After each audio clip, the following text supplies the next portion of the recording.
Welcome back. Now in this video, we're going to discuss the monetization of your Facebook Live videos. Now, as of the recording of this video, Facebook is now rolling out beta testing YouTube style monetization for video creators on its platform.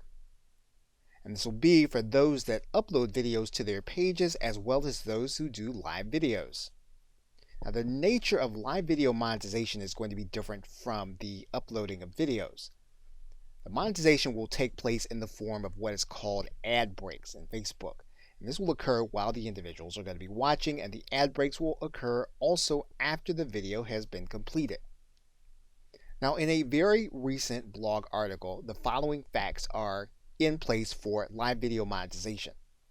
To get eligible for Facebook ad breaks, you're going to need at least 2,000 followers on your Facebook page. Once you get that, you're going to need to have at least 300 people watching your live stream before you launch your ad breaks. You're going to need to set up ad breaks for each page or profile that you go live from.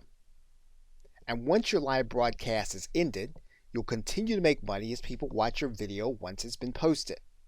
Viewers will not be able to skip your live ad breaks.